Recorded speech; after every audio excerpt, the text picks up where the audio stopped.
You Can Do It by Tony Dungy, illustrated by Amy June Bates.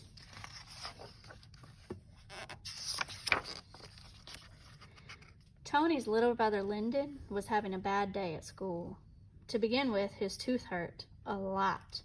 And then in the middle of class, Lyndon touched his sore cheek and he accidentally made a big, loud noise that sounded like a duck quacking.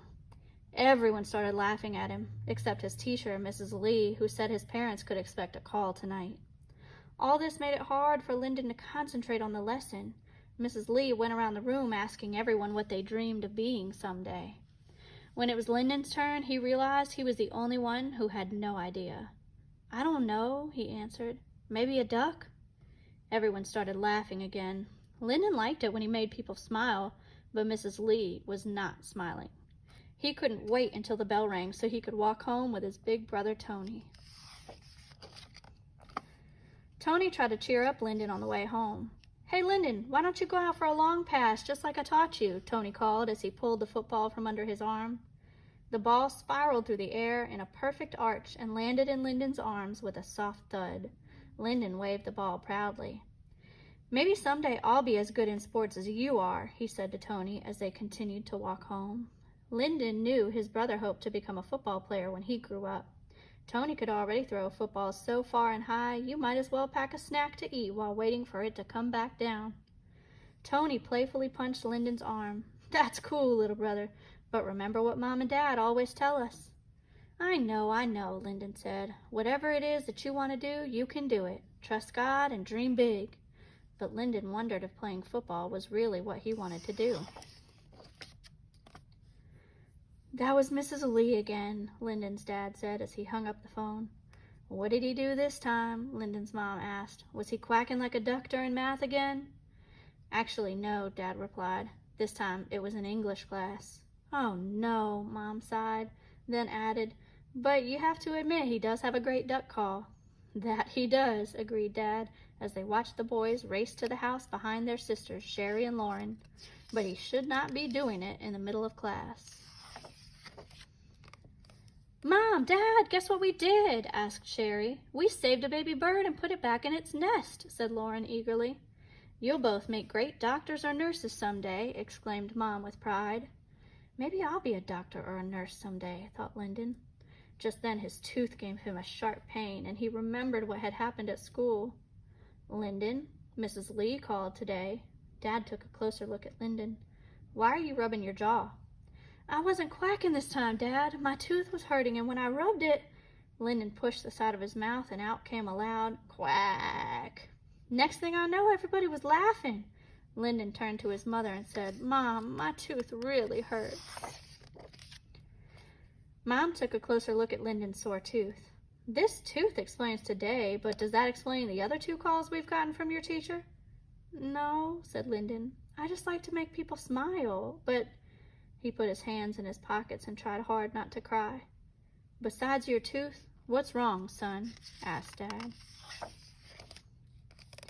"It's just that Tony and Sherry and Lauren know they're it, and I don't know my it." "They're it?" asked his dad. "They're it, what they dream about, what they want to be. It's like you always tell me, you can do it, dream big, but I don't know what it is." "Don't you worry about that, son. I promise you, you'll find your dream in your own time. For now, let's put something on that tooth to make you feel better, and we'll get you fixed up in the morning." But Dad could see that Lyndon was still feeling down. "How can I make this better?" he thought. "How can I help Lyndon find his dream?" It was Tony's turn to say the dinner prayer, and that night's was extra special. "Dear Lord, thank you for the blessing us the way that you do. Thank you for the food, and thank you for our dreams.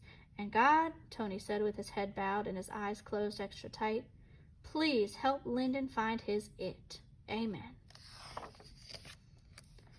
"What are you thinking about?" Tony asked, tossing a pillow across the room before bedtime. "Is your tooth still hurting you?" "A little," answered Lyndon, "but I was thinking about your prayer tonight, Tony. I trust God. I pray every day too, but I still don't know. What is my big dream?"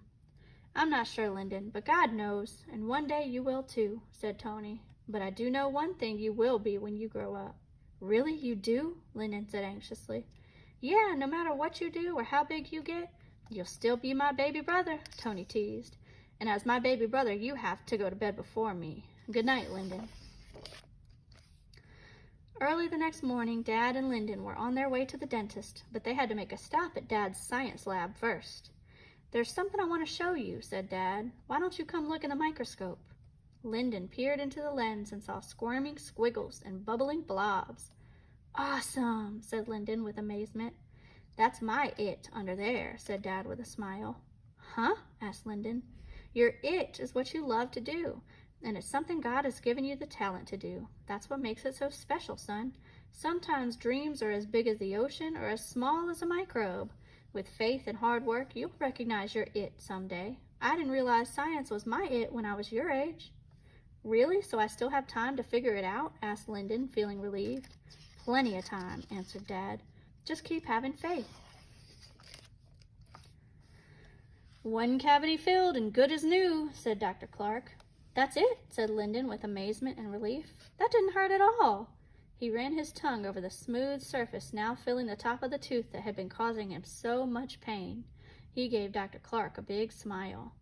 That's what I like to see, said Dr. Clark. I love to make people smile. Me too, said Lyndon. You're good to go, Lyndon, unless you have some questions for me. Lyndon had lots of questions. How did you squish that stuff into my tooth? And what's that tube thing? And what's that machine?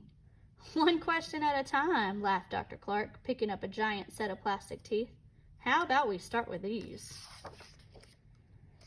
A few weeks later, it was show and tell day at school. Lyndon stood in front of the class and explained some of the amazing things he'd learned from Dr. Clark. When you make people feel good, they smile. And that's why, when I grow up, Lyndon said, I want to be a dentist. He winked at Tony, who was watching from the doorway. Good for you, Lyndon, said Mrs. Lee. I think you can do it. I know you can do it, little brother, said his very proud big brother Tony. And he did. The end.